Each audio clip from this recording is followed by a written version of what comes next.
Daytona Beach up to St. Augustine, including Cape Canaveral area and the East Coast down to Port St. Lucie. So a large area is at risk of seeing devastating wind impacts, widespread power outages, structural damage, and that could lead to a very unsafe environment after the storm, where we tend to see a lot of post-storm fatalities in this very dangerous environment that's left. Additionally, we're expecting very heavy rainfall, 6 to 12 inches, amounts as high as 18 inches across the heavily populated I-4 corridor from Tampa to Orlando to Daytona Beach, which could lead to widespread catastrophic and life-threatening flash flooding and urban flooding tonight and into Thursday in that area. And that's an area where we lost about 16 people in Hurricane Ian to that same type of flooding. So there's a tremendous risk to both life and property there. I do want to thank the administrator, FEMA, and her for her team's support and our coordination on that. And I finally want to thank the NOAA and Air Force Reserve Hurricane Hunters who've been flying into Milton for days now, providing us just tremendously valuable direct data that has really helped inform our life-saving forecasted warnings. So thank you, Mr. President, Madam Vice President. Mike, I know you're tired of hearing from me. I've been talking to you so much lately. I appreciate your constant input you give me and let me know what's going on. What more can you tell us about how the location of this storm is going to affect the storm surge in Florida? Because that's pretty consequential, right? The surge. I mean, that's what you're focusing on.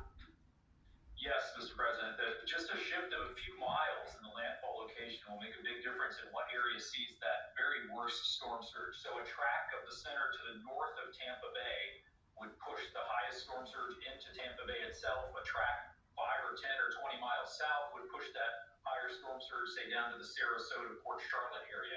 Even as close as we are to landfall, it's not really possible to tell exactly where that worst surge will occur. It's one wobble away from shifting 10 or 20 miles, so that's why we conveyed that risk across such a large area to help support the evacuation of much of that west central coast of Florida. But Tampa Bay is particularly vulnerable, correct?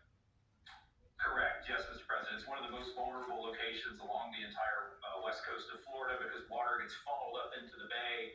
If you were to see a worst-case scenario there, you could see storm surge as much as twice as high as they saw during Helene, where it got up to 7 or 8 feet in the bay. It could potentially get up above 10 feet in this event. Thanks a lot, Mike. I appreciate it. Hey, Mike.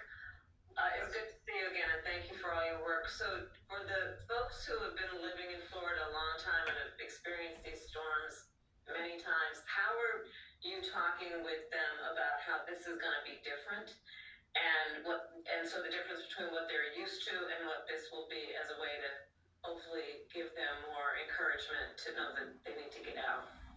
Yeah, thank you, Madam Vice President. Yes, we've been emphasizing the size and the intensity of the storm and the direction in which it's approaching, which is unusual and really raises that storm surge risk for the west coast of Florida. We typically see hurricanes approach the west coast of Florida from the south or southeast, moving parallel to the coast. This track more perpendicular to the coast really raises the storm surge risk. And the size of the storm is going to produce hazardous impacts across much of the peninsula. So we've been hitting the surge risk on both coasts, actually, the hurricane force winds, the flooding rainfall threat, the tornadoes, and trying to re-emphasize the scale and breadth of the threat, which is somewhat unusual for Milton. Thank you. Thanks for your good work. Mike, one more question. Yes, sir. For people listening, what is the width of the state of Florida from the Tampa Bay area across to Sebastian Inlet in that area to Palm Beach? What kind of distance are we talking about? Across the state of Florida, you're probably talking about 150 to 200 miles. That's an estimate, but the storm's going to be moving at 15 miles per hour, so it's going to be moving across that area very quickly.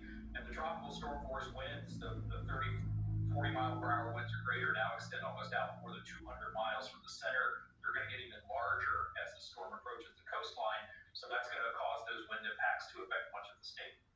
The reason I asked the question is I think, at least for me, having done a lot of this the last 3 years, emphasizes the consequential damage this storm can do. I mean, it's going to enter Florida on the west as a hurricane and leave as a hurricane. And that's pretty unusual. Anyway, thank you. Yes, sir. Thank you. Thank you so much. We will move on. to the National Weather Service Director, Ken Graham.